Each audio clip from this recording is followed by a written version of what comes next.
Mateo capítulo 24, versículo 36. Hermanas y hermanos, amigas y amigos en Cristo Jesús, vamos a leerlo con el poder del Padre, del Hijo y la dirección del Espíritu de Dios, del Espíritu Santo. Yo espero que le pongamos mucho cuidado a esta enseñanza. Es demasiadamente importante porque muchas veces se dan comentarios erróneos. No, nosotros siempre que vamos a leer la palabra del Señor, lo colocamos con la dirección del Espíritu de Dios, del Espíritu Santo. ¿Por qué?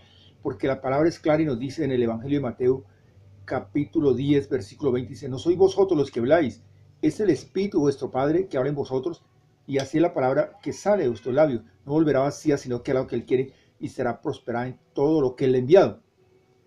Entonces miramos que Mateo 24, 36 dice: pero el día y la hora nadie lo sabe, ni aun los ángeles de los cielos, sino solo mi Padre. Así lo dice la palabra. Quiere decir que el año, el mes, el día y la hora, absolutamente nadie lo sabe. Nadie lo sabe. Dice: mas como en los días de Noé, así será la venida del Hijo del Hombre. Porque como en los días antes del diluvio, estarán comiendo, bebiendo, casándose y dándose en casamiento, hasta que, dice la palabra del Señor, hasta el día en que Noé entró en el arca, y no entendieron hasta que vino el diluvio y se lo llevó a todos. Nosotros, como siempre lo he manifestado, nosotros hablamos de la palabra del Señor, pero no somos nosotros los que hablamos. La palabra es clara y nos dice, como yo lo decía ahora, en el Evangelio de Mateo capítulo 10, 20, dice: no sois vosotros los que habláis, es el Espíritu de vuestro Padre que habla en vosotros. Quiere decir que no somos nosotros los que hablamos, es el Espíritu de Dios que habla en nosotros, y así es la palabra que sale en nuestros labios. Así mismo cuando estaba Noé no era el que hablaba, así lo muestra la primera carta de Pedro. No es él el que hablaba, era Cristo Jesús quien hablaba, pero absolutamente nadie se le creyó. Y hoy en día tampoco nadie nos cree de que la venida de Cristo es inminente, de que la venida de Cristo está a las puertas. ¿Por qué?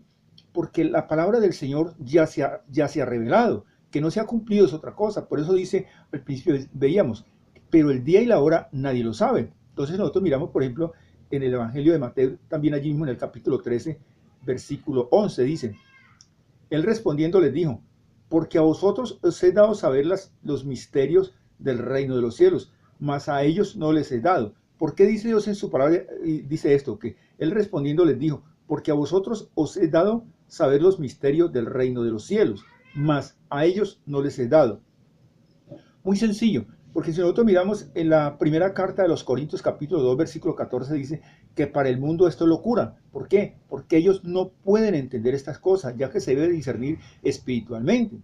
Así lo dice la palabra. Por eso cuando nosotros comenzamos, colocamos, o yo coloco todo, es a la dirección del Espíritu Santo, porque Él es el que nos revela las cosas. Entonces, es cierto, Dios nos muestra que, pero nadie dice, pero el día y la hora nadie lo sabe, ni aun los ángeles, pero Dios nos da señales a nosotros. Por ejemplo, la palabra de Daniel capítulo 12 ya se reveló en la década de los 80. Para el mundo esto es locura porque ellos no saben qué palabra se ha revelado ni qué es lo que está pasando, pero nosotros como conocedores de la palabra, porque yo hablo una palabra profética, no soy un profeta, pero hablo palabra profética porque es una palabra revelada, es una palabra viva. Entonces miramos que Dios nos muestra que esa palabra fue revelada en la década de los 80 y siempre lo he manifestado. ¿Por qué les manifiesto esto? Porque es importantísimo para la iglesia saber estas cosas, porque la palabra es clara y nos dice en la segunda carta de Pedro, capítulo 3, versículo 9, parte final, dice que Dios no quiere que nadie se pierda, sino que todos lleguemos al arrepentimiento. Dios no quiere que nadie de su iglesia, de la iglesia del Señor, se quede, porque al quedarse quiere decir que no estaba escrito en el libro de la vida, que era un hombre rebelde, una mujer rebelde, una persona caprichosa. Y entonces ya veríamos nosotros, como lo he explicado en otras ocasiones, los juicios del Señor. Bien, entonces Dios le manda a la iglesia es a que oremos, a que intercedamos. ¿Por qué? Para que la iglesia despierte. Entonces sigue diciendo, dice: y no entendieron hasta que vino el diluvio y se lo llevó a todos. Así será también la venida del Hijo del Hombre. Entonces estarán dos en el campo, dice la palabra del Señor. El uno será tomado y el otro será dejado. Dos mujeres estarán moliendo en un molino, la una será tomada y la otra será dejada. Así lo miramos nosotros en el versículo 41. Entonces, yo lo que les quiero decir con esto es lo siguiente, hermanos, amigos, esto es demasiadamente importante y es bueno. ¿Por qué? Porque hay personas que no creen en esto. Yo estoy hablando del pueblo del Señor.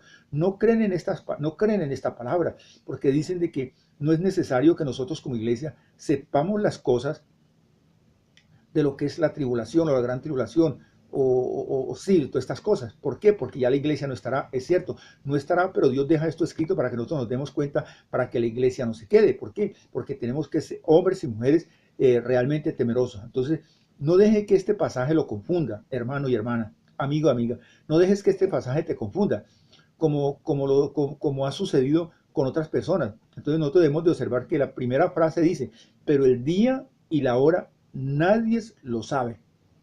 Entonces nosotros mirábamos en el versículo, en el capítulo 13, versículo 10, 11, que veíamos que Dios nos muestra a nosotros que Él a su pueblo, a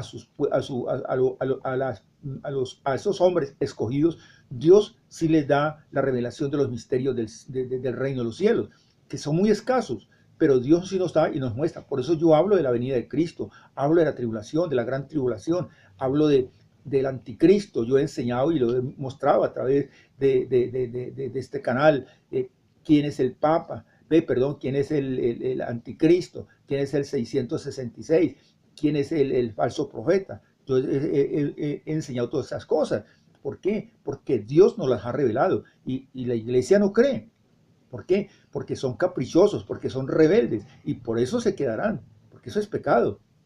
Entonces, nosotros miremos que dice, pero el día y la hora nadie lo sabe. Suficientes personas al final de la era sabrán cuándo el Señor está por regresar.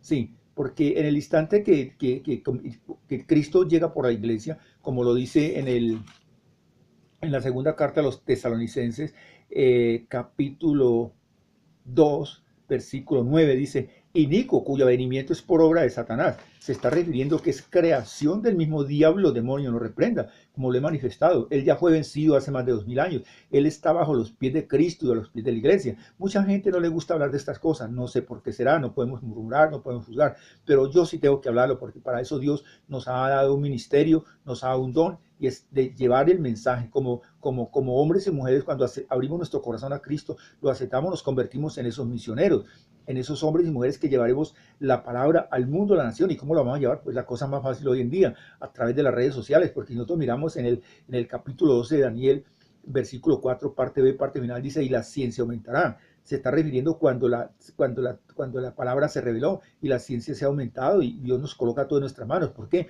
Porque la venida de Cristo es inminente. Yo siempre lo he manifestado, esta palabra se cumplirá en la década del año 20 y prácticamente ya estamos en el 20. Quiere decir que si al 1 de enero del año 2020 llegamos, al 31 de diciembre del 29 no llegamos. ¿Por qué? Porque ya la iglesia habrá sido ratada y Dios no quiere que el pueblo se le quede. Entonces, miremos estas cosas. Bien, entonces nosotros miramos, por ejemplo, recuerde, amigo, hermano, recuerde ambos, el evento que inicia la gran tribulación y la duración de esta están claramente escritos y sin errores. Esto no da reversa, porque esto ya es una palabra profética. Esto no echa para atrás. El día en que el anticristo se mete en el templo y declare que es Dios, entonces allí comenzamos nosotros, como lo veíamos nosotros aquí, la gran tribulación. No la tribulación, porque la tribulación está, en este instante estamos en la pre-tribulación, todo está preparado, todo se está dando para cuando llegue la tribulación, pues la gente no va a sentir absolutamente nada. Ellos van a ponerse la marca y listo, y todas esas cosas, pero vienen los juicios de Dios, y eso es lo que Dios no quiere, que su pueblo se quede. Entonces miremos que a partir de ese instante, las personas que estén allí, pues simplemente es contar 1260 días, pero el mundo no lo va a saber. Pero si alguien que ha conocido al Señor se ha quedado, sí sabrá que a partir del instante quedan 1260 días para alzar sus ojos al cielo. Pero exactamente cómo se desarrollarán los eventos relacionados a eso prácticamente es un misterio. Eso lo que está en este pasaje lo dicen. Entonces, miremos, de la misma manera el Señor comparó los momentos de su regreso con los tiempos de Noé. Amigo y amiga, yo voy a hacer una oración, simplemente espero que repitas conmigo, amén, así sea. ¿Por qué? Porque ese es uno de los nombres de Jesús el Cristo y nosotros estamos reclamando una promesa, una bendición, porque en la Sagrada Escritura no hay absolutamente nada, sino promesas. Entonces, como son promesas, nadie te puede decir que existe otra cosa. No, para la iglesia no hay sino promesas y son bendiciones. ¿Y cómo se deben de reclamar? Dice que ni hay 2 o 3 reunidos en su nombre, ahí está Él. Y que si algo le pedimos conforme a su voluntad, en oración y creyendo, Él no lo cumplirá. Y dice en la segunda carta de Timoteo, capítulo 1, versículo 20, dice que en Él todas las promesas son el sí y el amén. Por eso nosotros tenemos que repetir amén así sea para apoyar la oración y decir que estamos de acuerdo con lo que se está diciendo. Muchos hombres y mujeres de Dios, pues no podemos decir que son de Dios, porque realmente no entienden la voz del Señor, no conocen la voz de Dios, son rebeldes, son caprichosos y no quieren entender estas cosas. Yo te digo, hermano, tú que estás viendo esto, no seamos rebeldes, no seamos caprichosos, aprendamos a conocer la voz de Dios. Dios nos habla a través de cualquier cosa, dice la palabra que aún las piedras hablarán. Entonces, aprendamos a conocer la voz del Señor. Repite conmigo, reconozco que estoy apartado de ti, Señor, pero hoy reconozco que he pecado. Límpiame, Señor, con la sangre preciosa que tú derramaste en la cruz del Calvario. Reconozco que estuviste muerto en una cruz, pero que Dios el Padre te levantó al tercer día. Por eso vivo. Abro mi corazón para que seas tú entrando en él y haciendo de mí la persona que tú quieres que yo sea. Hoy te acepto como mi único y suficiente Salvador. Amén. Si tú has hecho esta oración, pues has dado un gran paso, como siempre lo he manifestado. Haces parte de esa iglesia sin mancha ni arruga que habla Dios en su palabra en la carta de los Efesios, capítulo 5, versículo 27. Coloca tu nombre allí. Yo quiero orar por ti, porque Dios dice en su palabra y escrito está que Él va añadiendo todos los que van a ser salvos a la iglesia todos los días. Y hoy te ha tocado ese turno a ti. No desplaces tu cursor hacia abajo. Cualquier comentario, hazlo a través de las redes sociales. Esto sirve para edificación de la iglesia. Les habló un servidor en Cristo, Milciades Gómez. Que las bendiciones de nuestro Señor Jesús el Cristo lleguen hasta con usted donde quiera que se encuentren. Amén.